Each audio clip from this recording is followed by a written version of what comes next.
morning, everybody, and welcome to another episode of the Raad Life. Today, I have a very special guest.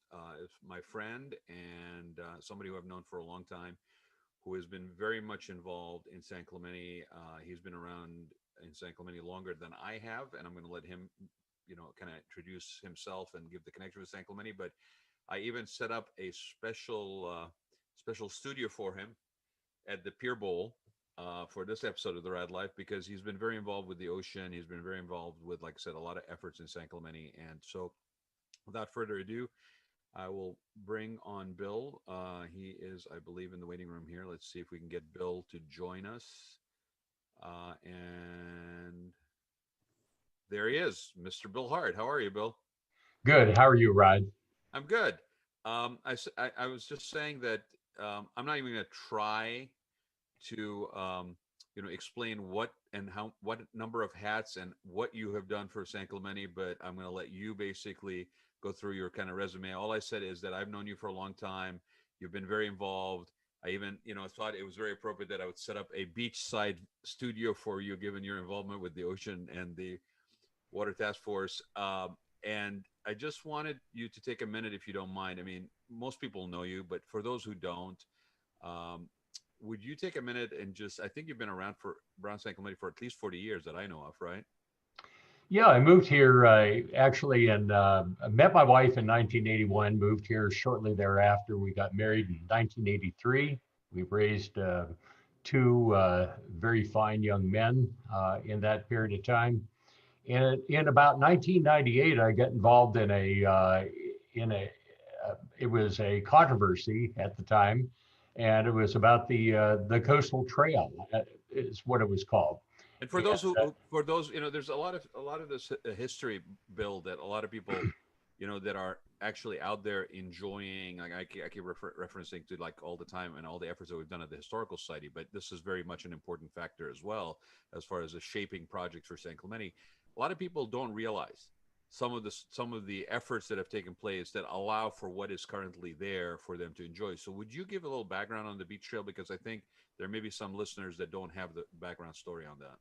yeah, at the time, the coastal trail was designed and proposed by the city to be an asphalt 12-foot wide road shared by bicycles and pedestrians. There was going to be a crossing and a seawall on the outside of Mariposa Point. That's the area where the bridge stands right now.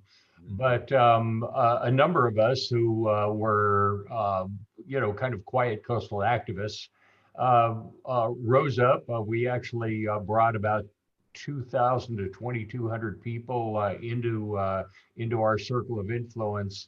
And the city realized that perhaps they had made a mistake in the design, and they shut down the project. But a number of us really didn't feel good about being those kind of people who just, get something canceled, get something shot down, and then walk away from it. Right. So we offered to help the city and design a better beach trail, one that would satisfy some of the objectives of the original trail, which was to increase safety along the rail corridor, to give people a good transportation corridor to go from the north part of the city to the south part of the city Right. without just walking along a goat trail, or in a lot of cases, people were just walking on the railroad tracks at the time. So we helped design the beach trail, and yeah, there were a lot of people who participated. So when you look at that beach trail, hopefully you look at it in a new light, which is that the fact that it was created with a lot of citizen involvement and citizen input, and many, many, many hours by a large number of people. And let me just add to people that are listening to this too, just to give you a comparison. For example, what Bill I think was describing at what was originally proposed was something very similar to like maybe what you would say like maybe the boardwalk in Huntington Beach, or maybe even like the concrete pathway in like Belmont Shores or Long Beach. Like that, it was a concrete poured path with some markings for maybe bicycle path. And you guys basically again, and the reason why I'm emphasizing this, Bill, because you and I had talked before we got on the air how San Clemente actually, and I've said this for a long time, we deserve our unique solutions to issues. It's not appropriate for a community of our nature with the quality of life that we have to have somebody just simply regurgitate a solution that may have worked elsewhere if it is not sensitive and appropriate for our community. And this is a perfect example because it could have easily been here. Oh, let me just pull this binder off the shelf. This is what we've done somewhere else. Let's just do that here. And you guys, and I was snickering a little bit when you said quiet activists, because you guys are, I would say, gentle and considerate in your approach. And I know the people that you're talking about. I wouldn't say that you're quiet. So, and that's a compliment, my friend. But with that being said, is you fought the fight. You actually stood for what we deserve as a community.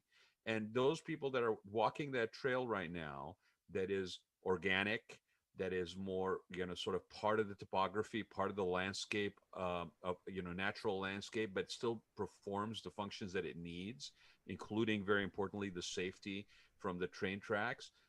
I think we all owe you guys a debt of gratitude for that, because we use it every day. And to be honest, also the fact that it is probably the flattest way to get from one end of town to the other end of town for people. So that makes it also very age friendly. As the community ages, I'm not having to basically, climb the roads, the sidewalk from Pico all the way, over the hill basically to get to Del Mar or Pelizada. So that is, I appreciate you starting with that because it sets the tone for solutions. And you are, I know from what you have on your website, you're trying to basically jump on and form those consensus and coalitions to bring people together, right? Yeah, absolutely. And one of the outcomes of the Beach Trail project was also a realization or an understanding that the city had not been proactively managing its entire coastal environment, and that was the genesis of the Coastal Advisory Committee. We had stood up a task force to look at some issues like the eroding sand Sure. and the ocean pollution and some of the issues that were going on in the coastal bluffs and in the canyons and things like that. Well, we realized that we needed to have a proactive committee called Right. the Coastal Advisory Committee as an advisory committee to City Council that could fuse information from planning, from public works, from parks and recreation, bring all that together and do some proactive management of our coastline. So And that so so that I became the first chairman of that coastal advisory committee, and I sat on that committee for 14 years. Yeah, you were very, I know you were very involved for a very long time. So did that committee, for my benefit, did that committee come out as a result of working on the beach trail? Actually, it was, yeah. There were two outcomes of the original controversy over the trail. One was, to redesign and rethink the trail, and the other was to take a look at how we were managing our coastline, and in particular, we had pollution problems, we had runoff problems, Sure. for our ocean. The state was starting to mandate that we measure bacterial readings at that time, and so we knew we were too high, and we had to bring those readings down. And so we started coming up with some very innovative plans to clean up the ocean water itself. We started looking at the sand erosion problem. Sure. That's actually going to culminate in hopefully in the next couple of years in a very, very large sand replenishment project that will widen our beaches considerably in portions of our city beach. which we Something which that, we which we direly need in some places. yeah, Uh, I don't have the historical reference point of whether the beaches were wide or not, but I know that certain areas, ever since I've been here, which is like almost 37 years, is that they have been very narrow. I mean, it's very few places where you could play volleyball without shanking the ball in the water, right? So yeah. it's it's an issue, and it keeps coming up. Bill, let's talk just for a second also before we leave the beach trail situation. And I want to point out to some people who may also don't know, like Pucci Beach, we had an issue with what you're talking about a while, just not recently, but while I've been here, the Mhm. erosion of the cliffs in Shore Cliffs, where we ended up basically PCH closing because of erosion and runoffs. That was not really managed and controlled. So you guys have actually done an amazing job to not salvage, but to protect and enhance one of our primary assets, whether it's economic or otherwise, in this area. But I want to talk about this double tracking, because at one point people don't realize this, looking at, oh, how cute is this train running by? Is at one point there was a discussion about double tracking the rail through San Clemente, right? That's correct. That surfaced, if I remember correctly, it surfaced in 2004. We realized that as part, it was actually under the umbrella of the California High Speed Rail project, which was still in its infancy, but Right. they were talking about making the Los Angeles to San Diego rail corridor more efficient. And the Mm, way to run a railroad more efficiently is to allow trains to go in different directions using double tracks. right. The problem is that that's not appropriate for our coastline. And we simply don't have the room to accommodate double tracks. Plus, if we had had that, it would have severely complicated the problem of creating crossings to get from inland just onto the sand, Sure. and so it would have closed off major portions of our beach. It was a real threat to our beach, to our lifestyle, to our economy. I'll, And I might mention that our economy is largely driven by our beach.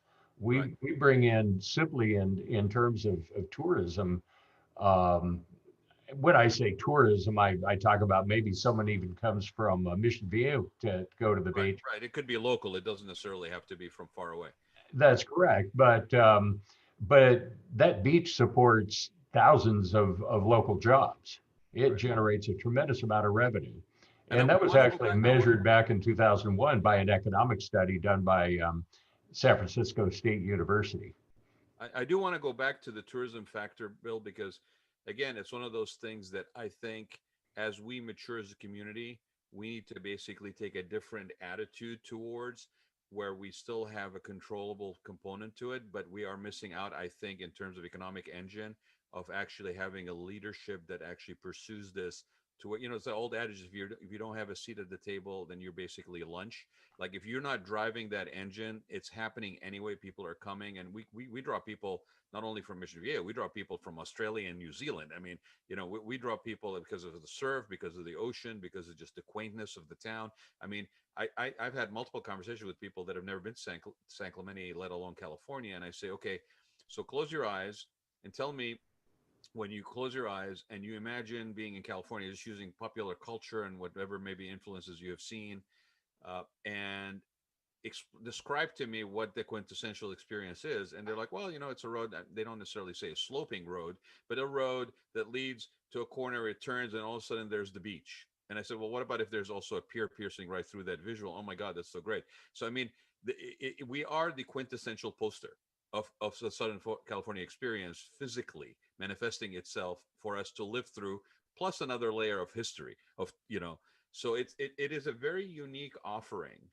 And as you know, I do a lot of stuff with hospitality and hotels and destinations. So when I look at this, it's a very fine balance between I don't want my town overrun, but I don't want to miss out, for the benefit of everybody, on the opportunity to basically manage this asset very well.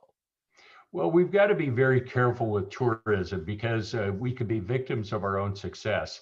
There's an old Eagles song about paradise and how it gets ruined by everyone overrunning paradise, Right. and we don't want that to happen to San Clemente.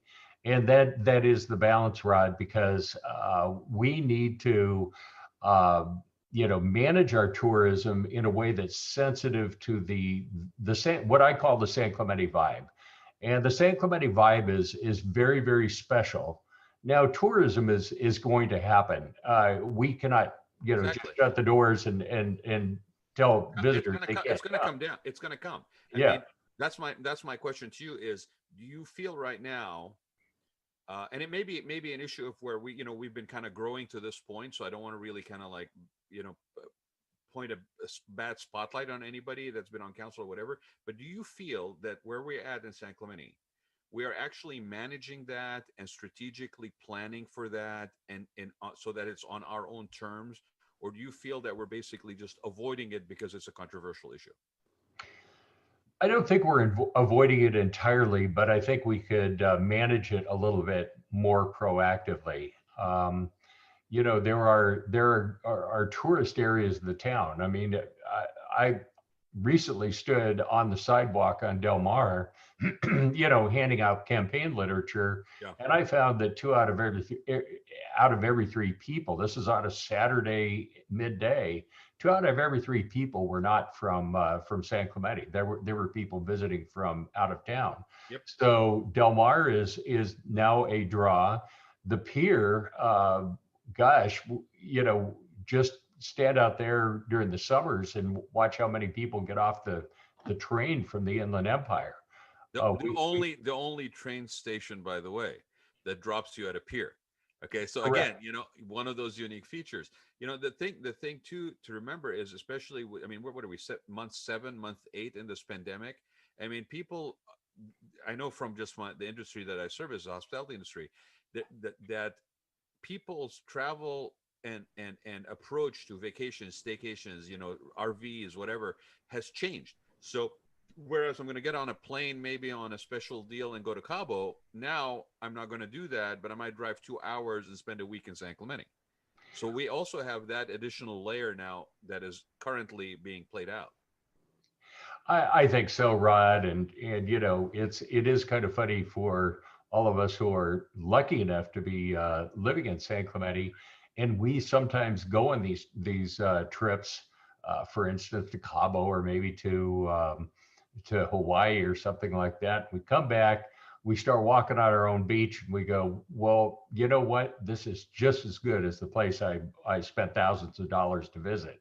And I'll tell you a little story about this. My wife and I were just married back in the early '80s. We were both commuting up to Santa Ana, and at the time, the El Toro Y was a mess. We were sitting in traffic. It was a chore to make that commute. Yep. So, as a young married couple, we started discussing, well, maybe the sensible thing to do is to buy a condo or something like that up near where we work, Yeah. and use San Clemente as our weekend getaway. Yeah. But while we were sitting at the brand new Fisherman, the Fisherman had just been built. We were having a glass of wine and some chowder, and it was sunset. And my wife Christy turned to me, and she said, "You know what, Bill?" She goes, "Some people live near their work and drive to their vacation. We live at our vacation and we drive to work." Yeah. And that kind of cemented it for us. We stayed in San Clemente, and we're glad we did. Now, I found out something about you when I was reading the website that I didn't know about you guys, which is where you met. Okay, I think it doesn't get more quintessential San Clemente than that. Where did you meet Christy? I met Christy at Linda Lane. A friend of mine said, "Let's go to the beach." So I was living in a house with a couple of other single guys in Mission Viejo. So going to the beach was just a thing to do on the weekends. Right. Hopped in his car, and we drove down to San Clemente. And I was wondering, well, why are we going to San Clemente? Why aren't we going to Newport or Laguna or some closer beach town? Well, he drove us down. We parked at Linda Lane. We crossed over onto the beach, and there was his friend Christy sitting in the sand, and uh, she was. I found out quickly that she was a math teacher, and at the time she was taking college courses in computer programming. So I thought, wow, beautiful and smart, Hmm. And so we ended up meeting right on Linda Lane, and the rest is history. Well, and for those who don't, I'm not gonna say where you live, but for those who know where you live, you didn't get too far from there, did you, buddy? I mean, you're a stone's throw away from where you started in San Clemente. I want to share with you something that relevant to what you were saying. Is like, why are we going down San Clemente? Why are we going to Newport? Why are we going to Laguna? Right? I remember when I went to do my degree in interior design, in the 90s. There was no 73. I know exactly what you're talking about with the El Toro mess, right? There's strawberry fields in the Spectrum. Yes, people, there were strawberry fields in the Spectrum, right? There was no Kaleidoscope. There was no Best Buy and all those things on the other side. Mission Viejo Mall was probably like, in an island of fields. But I would go to school and I would take the coast up, and I would tell them, well, where do you go? Where do you live? And I'd say, well, I live in San Clemente. Well, where is that? Well, do you know where San Juan Capistrano is? Yes. Well, it's like ten minutes or 15 minutes south of that. And they'd look at me like, you poor child. Like you're living in the backwaters, oh my God, like it's a border town, right? It's like the border with San Diego County. And I was like, you know what? You just keep thinking that. I'm good with that. You guys keep thinking that. San So, Clemente was not as nice a town back then. In fact, the Pier Bowl had just right. turned the corner. Throughout the '70s, it was a pretty rough spot. They did the landscaping and the park that we see today, Yeah. and then they while I was brand new in San Clemente in the early '80s, I watched them convert the boathouses at the base of the pier into the fishermen. Yeah. And so, that was in 1982, I believe. And, it kind of turned the Pier Bowl around, but San Clemente was not the destination place. And maybe a lot of old time locals would yearn for those days. But, those days are gone now. We've had development throughout the 80s that filled up our back country and into the 90s where Talega was built. And so the city has transformed quite a bit. But I would think, Bill, and I think you probably will agree with me with this, is we are a very engaged community. We get in each other's faces on occasion. We will basically, like duke it out, verbally. I don't think at the end of the day, the thing that makes San Clemente strong is also the thing that basically causes a lot of some, like, ire sometimes, is that we all genuinely care for this Oh, town. And so sometimes, like, look at what happened, and we'll get to it about the toll road. Like, we were at each other's throats on a couple of election cycles, and then here comes the toll road risk, and everybody's lockstep with one another, right? I mean, there is a commonality of that nature. Relevant to the development, I agree with you, because I remember even in the mid 80s that it was, we were still, and there were some projects that came through, and different opinions on them and whatever. This town that we live in today in 2020 did not just happen. There's a lot of people that actually put a lot of effort in trying to do the right thing, San Clemente and people of San Clemente. And that's why we mhm. have the way that San Clemente is today is not just a happenstance. And again, it's to your credit, to all these people, that a lot of people basically put a lot of time and energy and effort to try to, at least from where they were coming from, make sure that what happened in San Clemente did honored San Clemente and the San Clemente vibe you're talking about. Like the reason why Right. Del Mar is the way it is, the reason why we've had these struggles about, do we go mixed use and 5 stories, or is it 3 stories, or where is it 2 stories?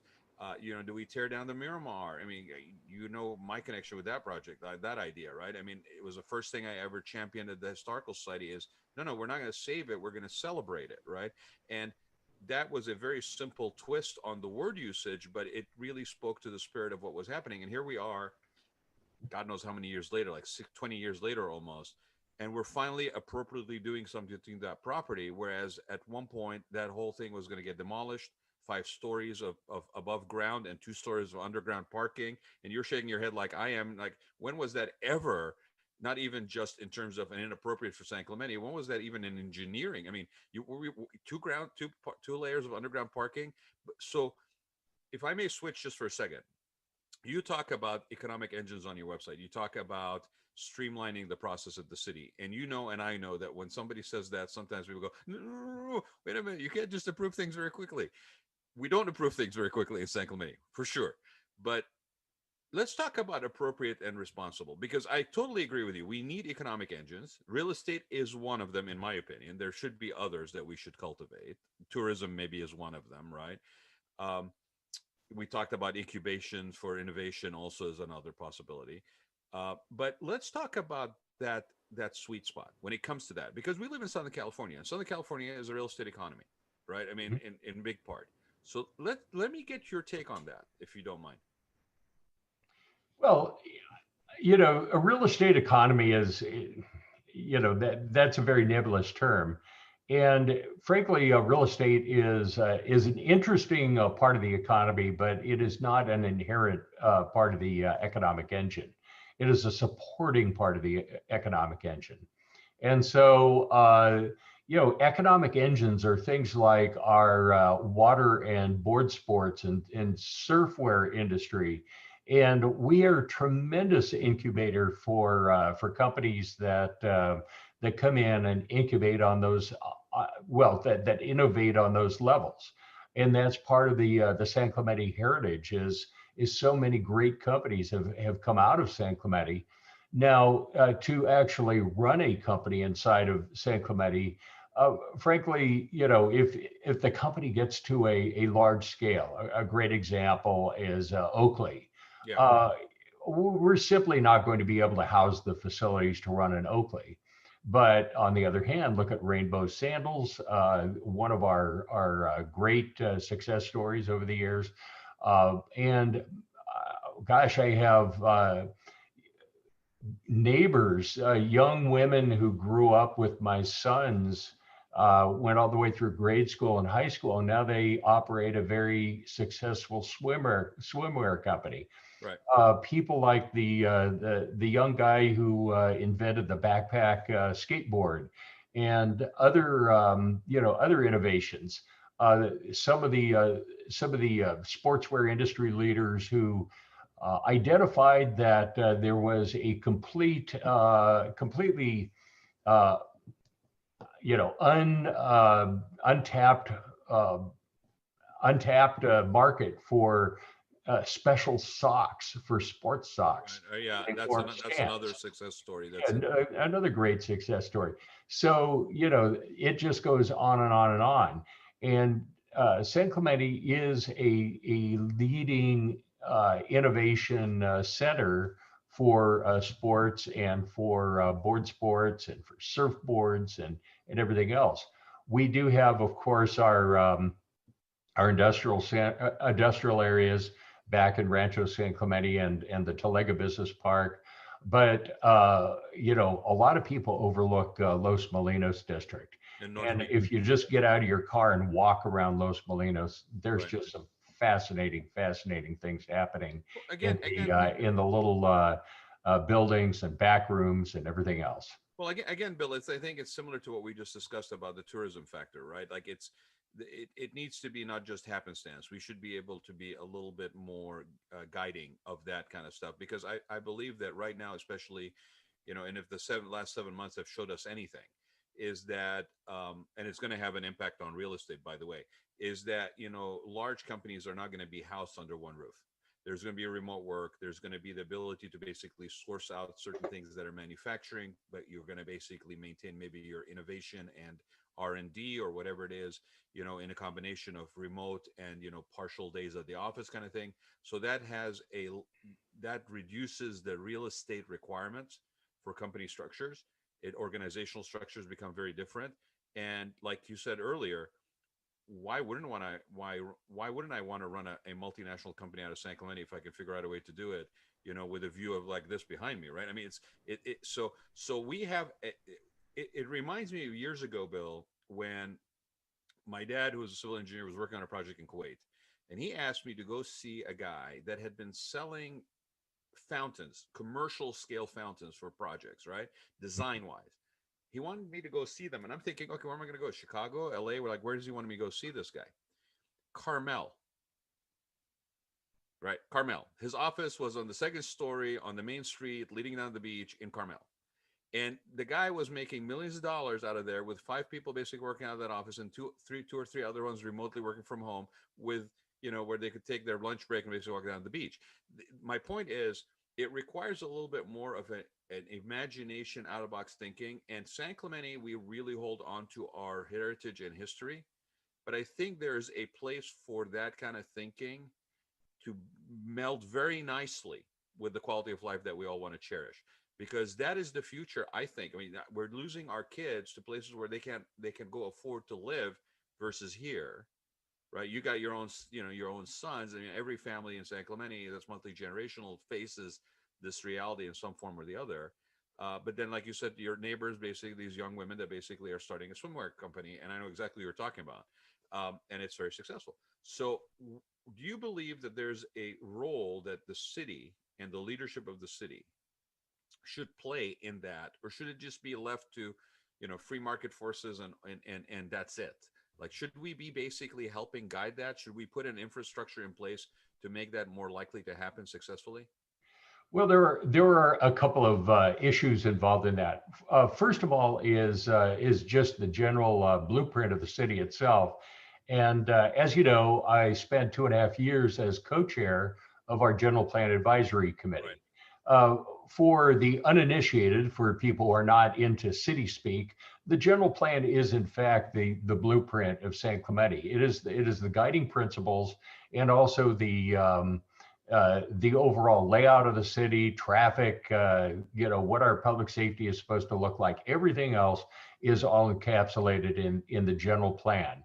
Right. And so, having helped write the initial draft of the general plan, and having guided a very, very large committee of 26 people, and where all voices were heard. There was a historical society representative on that committee, Mike Cotter. Absolutely. There were people who were kind of pro-growth. There were real estate people, but there were also the people who wanted to put the brakes on growth, and make sure that we did things in a very careful and deliberate way.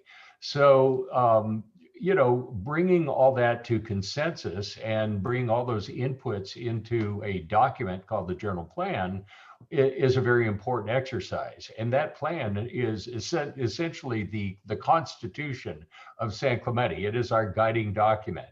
And so, a lot of the principles that we've been discussing are captured in the general plan. They're already there.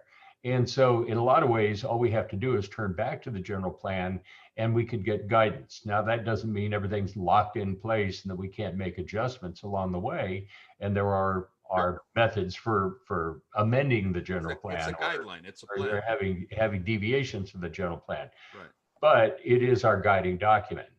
The second thing that you mentioned is, how do we institutionalize, Or even just economic champion, activity? or even just champion Bill. Like, it's not necessarily institutionalized per se, but consciously say, like, we are now going to champion this. Well, I'm a big believer in, government, say, minimizing its participation in Sure. economic activities, and allowing the free market to run with things as much as possible. But the city can enable economic activity.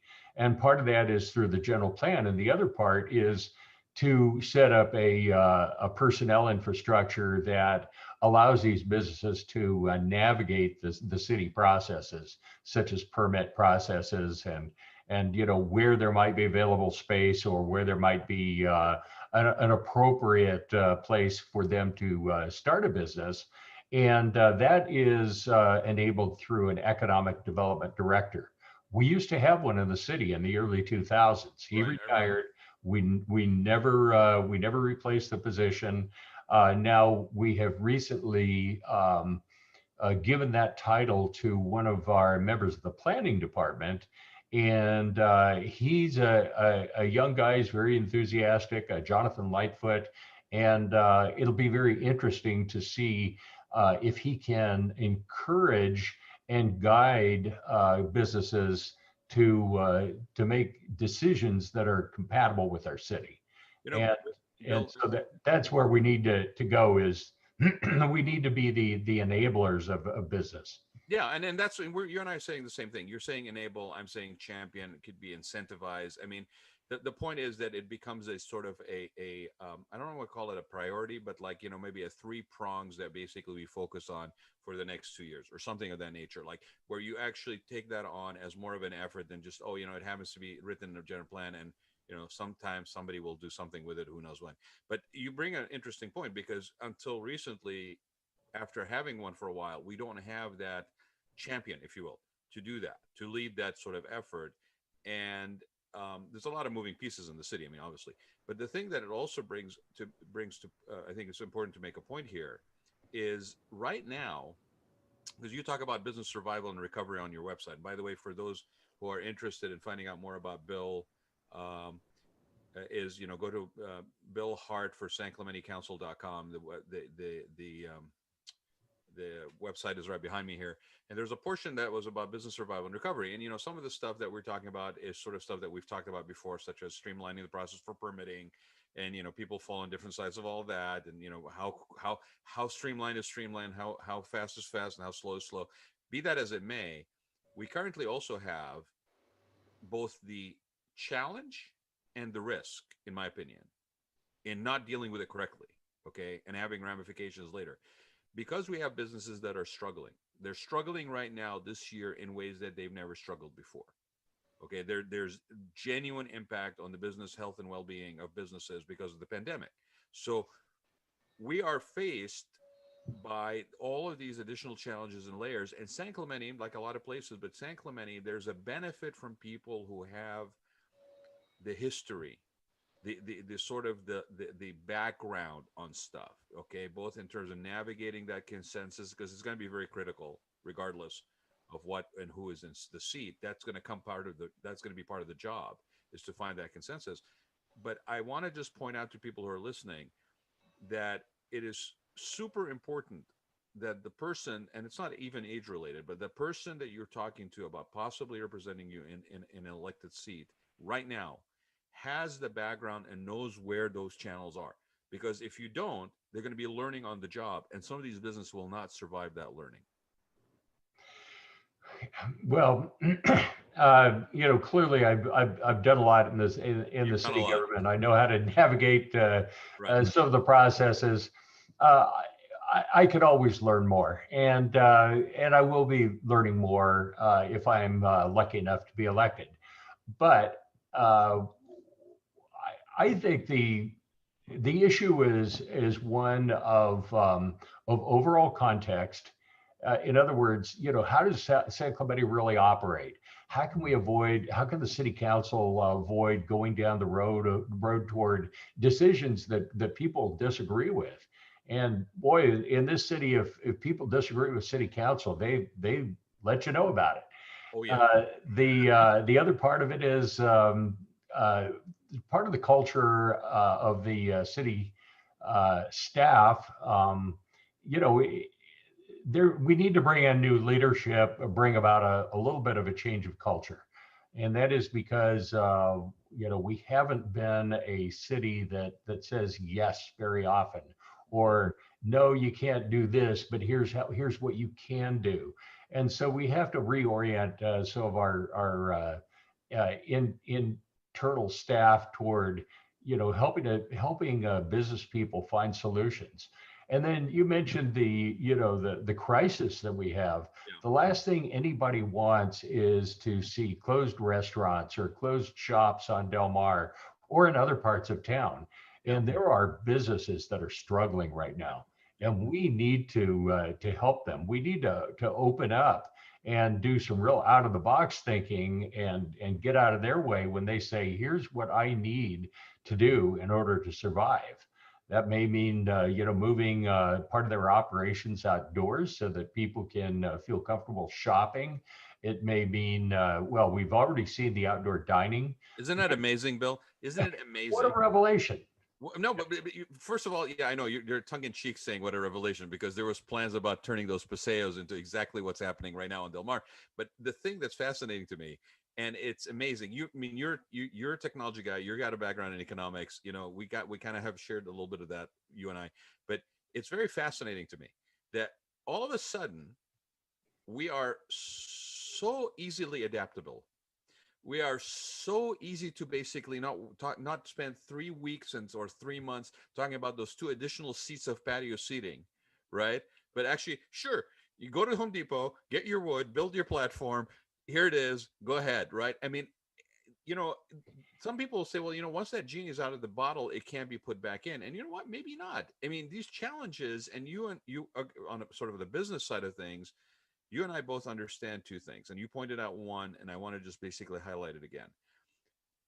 We don't go into a situation as business owners or consultants and basically say to somebody, this plan that you have in place, it's not a good plan. We should just kill it, without actually having in your back pocket an alternative to discuss as a solution that is maybe a better one.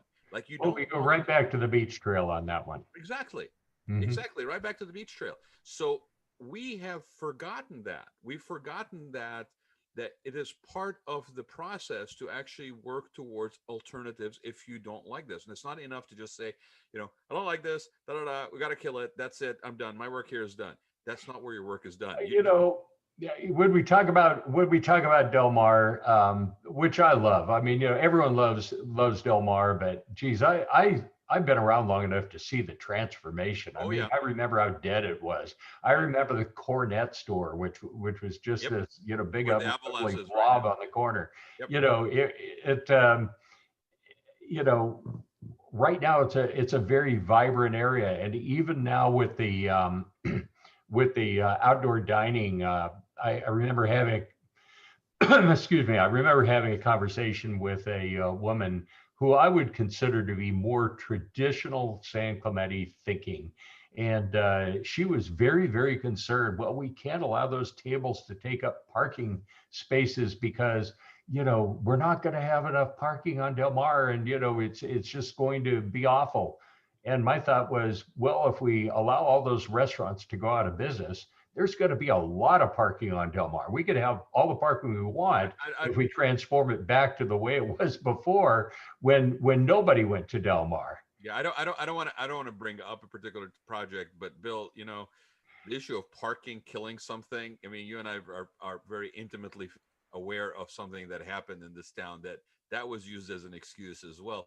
I'm not um, underplaying people's concern, but again, Yeah, I keep going back to this sort of leadership and championing. Somebody has to stand up and say, "Look, my interest is in doing the job that I'm being elected for versus just getting reelected." And I've known you long enough that I know what you're bringing to the table. So I will encourage everybody to basically get to find out more about Bill if you don't know about him. If you don't know about him, where have you been living under a rock? But well, thank you, Rod. basically, no, it's true. I mean, and we it's a fine balance. You got to find that consensus. You got to be willing to, sounds like a cliche, reach across the aisle, right? But you need to do that, and it's even more important in times like this. And if we look at this pandemic or the challenges that are facing, just like the beach trail, back to the beach trail situation, right? If we look at it as an opportunity to come up with something better that fits us, tailor made for us, then we succeed. It's when we stop thinking that that's a possibility, which is when we fail, and we get caught into the cycle. I mean, the homeless shelter, is another conversation. And I want to hit a couple of these things really quick while we still have time. But the toll road, again, an example. I mean, look at that consensus, man. I mean, that is power, to have a whole town come together over an issue. And we are not a small town. I mean, we're built out completely, but or almost. But we're about 64,000 people, 65,000. What's the 65,000. 65,000 people? I mean, that's not a little Mayberry, although we like to think of ourselves as Mayberry. But let I know what you're bringing to the table, buddy, and I appreciate the fact you're running. I'm kind of concerned for you, but you've been around long enough in the trenches. You know what's coming, right? You know what you got to deal with. But it's I'm glad to see you there, because I think we need that kind of mindset. We need the diversity of thinking. We need that kind of mindset, as well as new blood. You bring your new blood in terms of your ability to think and learn continuously. So that's, you're kind of youthful that way. So, but it's time for this town to basically benefit from that. Let's talk about a couple of things. Public safety. Tell me what you think about public safety. Where are we at? What do we need to do? How serious is this? Well, a couple of issues. First of all, I participated on a task force called the Public Safety Task Force. And the job of that task force was to assess whether or not we had the proper number of sheriffs, whether our we were doing all of the right things that the good policing entails. Right. And the reality is that we don't have the right head count. We need to add more head count. Now I helped get that turned around a little bit. This is two budget cycles ago Yep. when the original proposed budget was just to keep headcount level. We informed City Council that we did not believe that we had enough headcount, and so we got a couple of deputies added that year, then two more again last year, and we still need a few more. I actually had a meeting with Sheriff Don Barnes on this, and I don't want to go into too many details, but let's just say that with a little bit larger force of manpower, we should be able to service the community adequately. So from a public safety standpoint, that's one aspect. The other aspect, though, is that there had been a cultural problem, and the cultural problem was where leadership at the city staff level did not regard the sheriff's department as part of the organization. They weren't treating them as part of the team, and we have got to treat our both of our major contract agencies, the OC Fire Authority and the OC Sheriff's Department, as integral parts of the team. And so I had a conversation with once again with Don Barnes on this topic. He confirmed my suspicions that city management had been treating our local police forces as in a very standoffish manner, and we talked about how other cities do it. And we've got to bring, for instance, our police chief and our fire chief into weekly staff meetings at the city level, so that they know what's going on, even in Parks and Rec or in Public Works or whatever. I mean, there's got to be information sharing. They can't just be it can't just be an us versus you environment. So I think with the opportunity to hire a new city manager, we can fix that problem. We can fix our relationship, especially with the OC Sheriff's Department, which has, it has not been on the best of terms over the last few years, and we can move forward. Well, you talk just kind of following up on that. You talk about sustainability. You talk about fiscally being conservative in terms of making sure that we have enough resources, enough reserves. What do you say to people that basically equate that being a challenge when you're talking about adding more force? I mean, you've heard this as many years as I have, where people was like, well, we should have our own police department, which I think those days are gone. But what do you do? How do you basically address that with the community, that we need, and why do we need additional sheriffs, deputies, and how do we basically pay for it? Because it's not cheap, obviously. Well, the sheriffs actually keep very good metrics in terms of how strongly loaded their deputies are. So one of the things that I learned was that in policing, you want to have, say, a given patrol deputy should have about 40% of his time available for what's called proactive policing. In other words, they're not responding to the calls. They're not reacting to events. Instead, they're just out there patrolling. They're kind of digging their nose into things that they may see or problem areas. And that proactive policing, in more conventional terms, is called crime prevention. And so once you start doing crime prevention, you bring crime down and you reduce the workload even further for our deputies. So we know from metrics that our deputies are spending 80 or 90% of their time just chasing one call or one event after another. And so all they're doing is reacting to events. And when you do that, you can't prevent crime. And so that's where you need to start putting more deputies on the street, so that you have more unoccupied time that they can spend doing crime prevention. What are some of the crimes? What are some of the challenges that are happening? Like, is there a growth in, like, I don't know, like burglaries? I mean, obviously right now with a lot of people sequestered, I'm sure there's a lot of calls on like domestic violence and things of that nature. Is there a trend? I mean, obviously we're a bigger city, more affluent. There's some that comes out with that. But are there some challenges that you're aware of that we're facing right now? Well, part of the issue is uh, some crimes don't get reported after a while. For instance, many property crimes these days are just going unreported because people have kind of given up on the police being able to solve them. So, for instance, my neighbor across the street had someone come in the middle of the night and saw off the catalytic converter from underneath his Jeep. That's a $2,000 part. Yeah. Whoever the thief is probably can take it to a scrap dealer and get a couple $100 for it. Yep. But that crime simply has gone unreported because uh, you know the neighbor simply says, well, I've just got to go take it in and have a muffler shop repair it. Yeah. And so, those kind of property crimes are, even though they are measurably going up, I don't think what we're seeing is the tip of the iceberg. I think there's a lot of property crimes in this town that are simply unreported. Stolen bicycles, all of a sudden e-bikes are disappearing. Those are, $2,000 vehicles. Um, it's very difficult to measure crime when people are starting to give up on the police and not even reporting crime.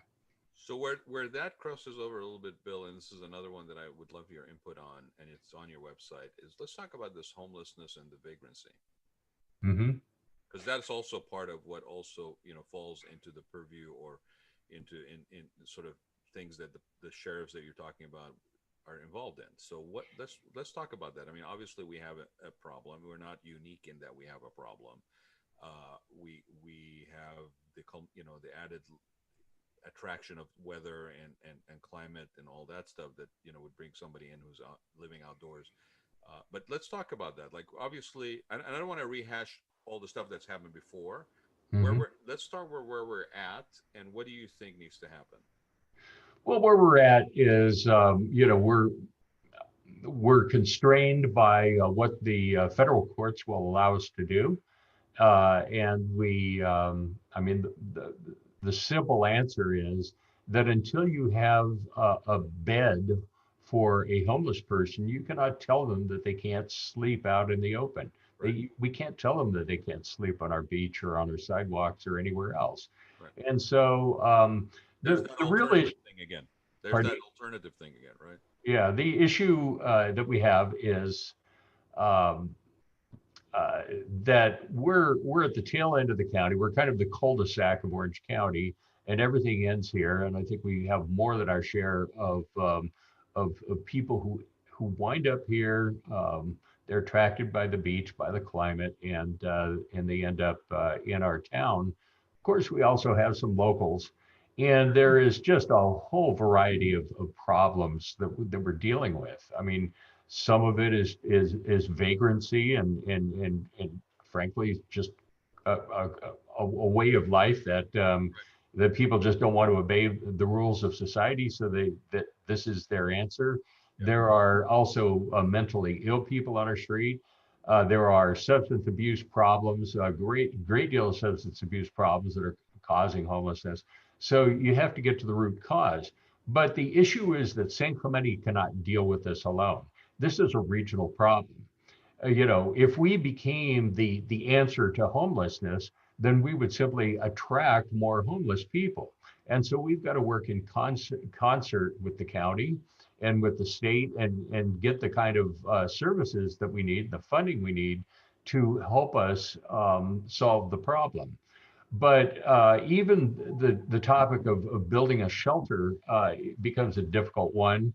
And we need to work with, at the very least, we have to work with our sister communities in Dana Point and San Juan Capistrano and probably Rancho Mission Viejo to come up with at least a local regional solution. We could set up a joint powers authority and and have a joint shelter. And there are, and then that gives us more options as to where to locate the shelter.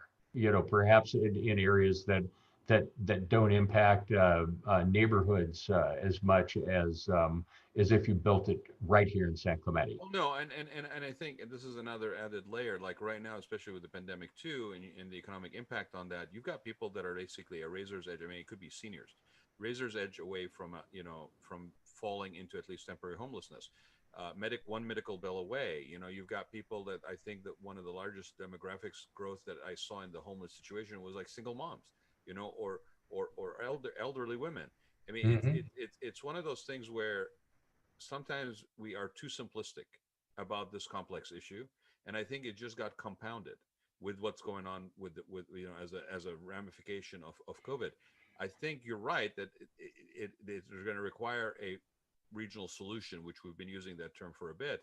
But I think there's also more incentive by a lot of parties right now to actually come to the table, not just because they're being forced to legally to do that, which is sort of what happened to kick this thing off neutral a couple of years ago with Judge Carter, but actually because the problem has now not only magnified potentially, but also multiple layers have been added to it. And so we need to approach it from a not only a regional solution, but also I think more of a humanistic solution, especially if we want to sustain a sustainable answer. Look, a really good, a storyline that kind of gets lost is, the unfortunate individual who was on the wrong end of a police scuffle a few weeks ago. Yes. If you look back into his background, he has a LinkedIn page that shows that he was college educated, that he had a good job, he was productive, he had a family, he had a church life, everything. And all of a sudden, mental illness takes place, and there's very little to intercept that individual from going straight to the street. Yep. And then the only people he's encountering are the sheriffs.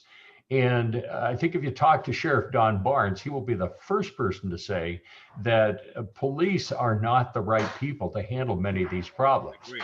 And so, I don't want to put words in his mouth, but he does have a published plan called an integrated services plan that has trained mental health professionals writing with deputies so that they can assist people who are on the streets and experiencing mental illness.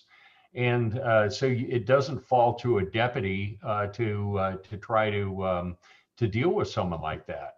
We need to intercept the problem at an earlier stage. For instance, if you do have a single mom undergoing economic stress, well, perhaps this is where organizations like FAM need to focus their efforts, Right. so that prevent that person from becoming homeless in the first place, or at least get them into a situation that is much more manageable than what they're in right now. And also remember that economic stress can become a magnifier for other types of stress. It can lead to substance abuse, it can lead to alcoholism, it can lead to even mental illness. So uh, this is a very, very complex problem. Sure. And it's easy to say, well, let's just build some beds and put people in them. Frankly, I have doubts as to the California's housing first model, which says, well, we'll just throw anyone and everyone into a small apartment and then fix the problem after that. You have to get people into a certain state before you can put them out on their own. Well, and you need those support services that you mentioned. I mean, that Yeah. are in that plan that you're talking about. So do you believe that cities? I'm not going to even pick on just San Clemente, but cities and city leadership has a role to play here, not only in terms of a regional solution, but maybe in terms of shaping the narrative in the community about the discussions that happen to this, because we live in a world where a lot of stuff happens on social media. A lot of conversations go awry in social media, right? And there is no alternative voice. there's no uh, kind of sound judgment, if you will, that's coming from a position of trust. And this is a problem nationwide. It's not just San Clemente, right? But where do I go for a trusted guiding voice? And what I'm saying is the city may not be the solution of building something, get it? But do you feel that maybe leadership in a city environment has a role to play in this in terms of shaping the narrative and the conversation? Well, way back when I was in college, we studied this model called the Maslow hierarchy of needs. Needs, yeah, I'm sure you're familiar with it. yeah, And the most basic need people have is to feel safe. And there are a lot of people who do not feel safe right now. So yep. we have to start marching up that pyramid of that Maslow kind of defined. Feel safe, and then feel like you can have sustainability, and then feel whatever the layers are.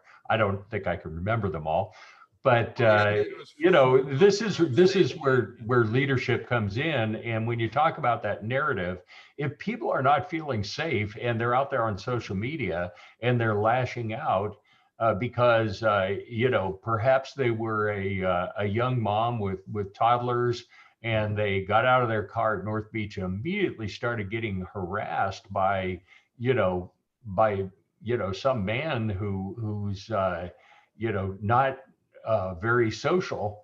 Well, that's a safety issue. So you have to pick these things off one at a time. We have to focus on safety first of all, and make people feel safe. But also, there should be calls for compassion.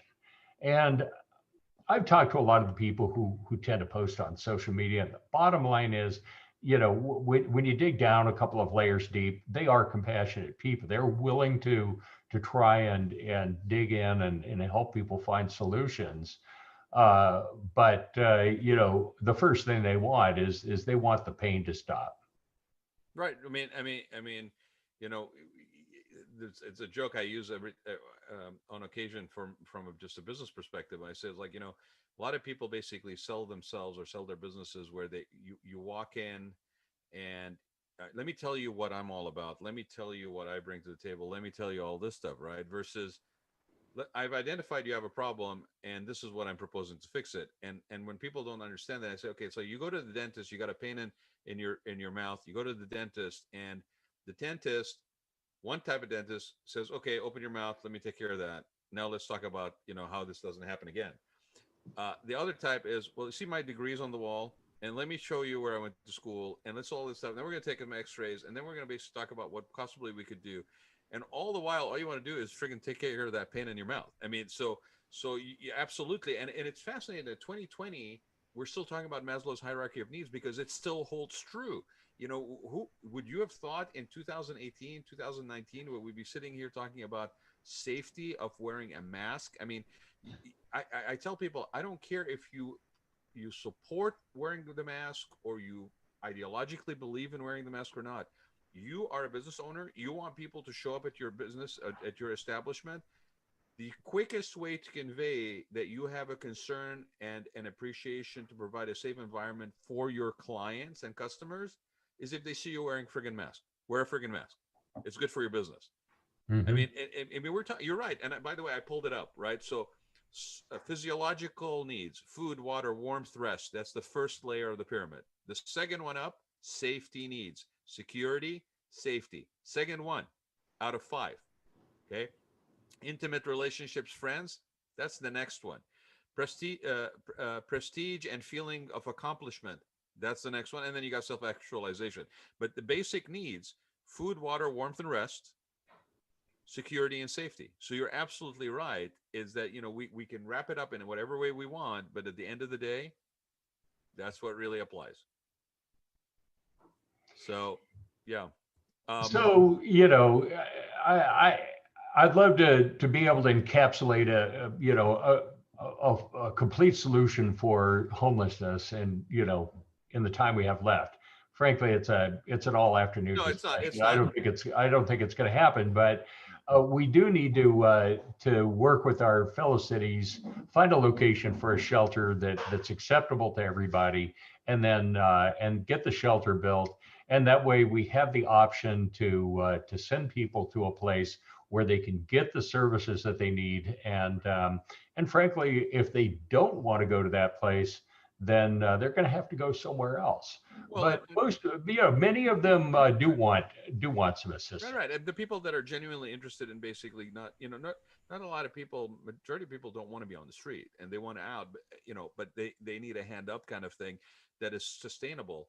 And again, when you have a facility like that, it's useless unless you have all the support integrated services that you were talking about that, came up even in conversation with Sheriff Barnes.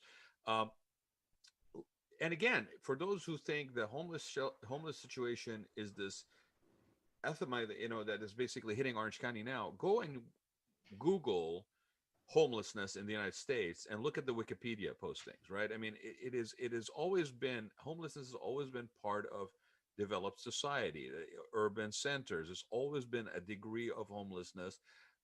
Just like, when we talk about labor forces, right? You got sort of temporary unemployment or seasonal unemployment, things like that. There's always been a layer of homelessness. So this issue of, you're somehow going to eradicate homelessness is really kind of, I think, naive in my opinion. There's always going to be a situation like that, but you could probably come up with some sustainable solutions for your area. I want to end with this, Bill, because, and I really appreciate you taking the time. I mean, you and I could talk forever.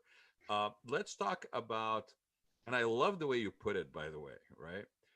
Kill the toll road for good. Halloween is coming. This thing is like a zombie. It keeps rising from the dead, right? So let's talk about that. You have the perspective of also having been in San Clemente for so long. What is the deal with this thing? Why won't it go away? Well, first of all, this was a topic that united San Clemente in a way that I hadn't seen in many, many years. So, I wanted to send a there is nobody who is for putting a ribbon oh, of concrete down the Pico Valley yeah, and connecting it to the freeway right above our high school football field. That just, it was a ridiculous idea to begin with. I don't know what the people in other parts of the county were thinking, but they somebody ran got into paid. a buzzsaw. They Somebody ran got into an absolute buzzsaw ride, and I've seen San Clemente react in this way a couple of times. Double tracking is another great example where we fought Caltrans in Sacramento, to complete defeat on that topic. We when you get San Clemente's backed up, you have got to watch out because this city will react and will react in a united way. So yep. kudos to all the people who have fought the toll road. So where does it stand right now? Well, the TCA made a splashy announcement last spring that said, well, we've dropped that toll road plan off of our plans. We're no longer studying it, and we're going to pursue an arterial. It's called Alternative 22, but in reality, it's to take a parkway back that already is being to exist. It's called Las Patronas Parkway, Yep. and to extend it to La Pata. The problem is that anyone who can read a simple map sees that Las Patronas Parkway just lies on the same route as the toll road that they proposed. Yep. It only goes to La Pata, but when does it go to I-5? And so there's a lot of concern about that arterial in and of itself, but the bigger concern is, could it ever be converted into a toll road? Sure. So our Senator Pat Bates, in order to provide assurance for everyone, our Senator Pat Bates introduced some legislation at the state level that effectively would have encoded into the state highway code that the toll road ends at Oso Parkway. The piece of legislation is like one sentence long. It simply states what the TCA had already agreed to do. And everyone thought, well, that should be a no-brainer. Yeah. And all of a sudden, the TCA rose up and started fighting that legislation tooth and nail. And then the It question tells is, you where why? their intentions are. I Yeah, mean, why would you fight it? why? You know, Why would they fight this thing that is simply puts into state law what What they they had said already they promised? what they had already supposedly said. Right, exactly. So, that is causing a lot of distrust between San Clemente and the TCA.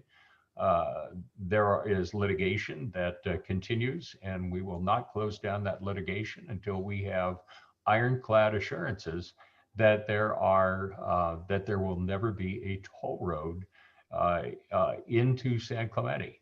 And we have got to have those assurances. We cannot have this thing go away and then resurface 10 or 20 years Well, from now. because it did, because it went away from running through San Mateo, Yeah. and then basically came back with running over to high school.